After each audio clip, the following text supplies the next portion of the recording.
You don't have to trawl for very long through the muck and glop of social media to find people who proclaim that Eurovision 2026 is a disaster waiting to happen, and that the contest is as good as dead.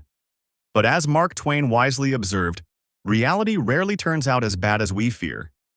And besides, Eurofans have mastered the art of making predictions that turn out to be way off.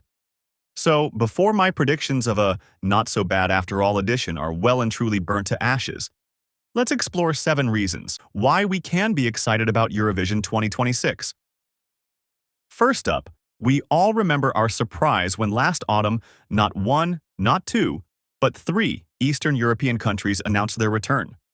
Bulgaria, Moldova, and Romania have all taken short breaks, but we're delighted to see them back, especially as it brings such much-needed Eastern representation.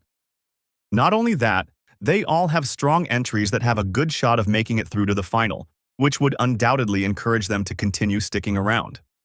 On the subject of Eastern Europe, let's talk about Montenegro. Because with their entry Nova Zora, they also have a real good chance of qualifying. If they do, it would be the first time they've made the grand final in over a decade. The last time was in 2015 when, funnily enough, the contest was also held in Vienna.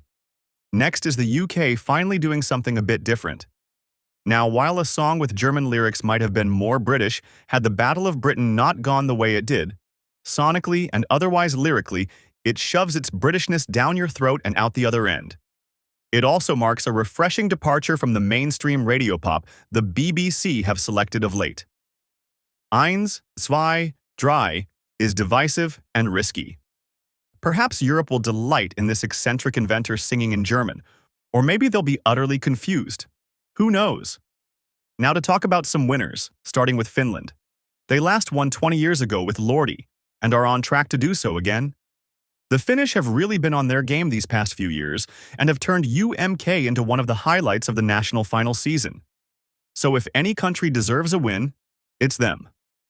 Another potential winner is France, another country which has been clawing for the trophy lately.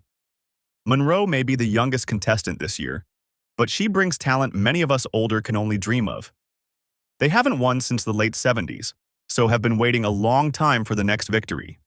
France would have plenty of cities capable of hosting, and we know from Junior Eurovision they can put on some fantastic shows. The past 3 winners have all been the jury winner, but if any country is going to reverse that trend, then Greece is the one to do it. Achilles has a strong chance of winning the public vote, and providing he scores enough with the juries too, could be bringing the contest back to Greece. It would also be refreshing to see Eurovision hosted away from Western Europe for the first time since 2017.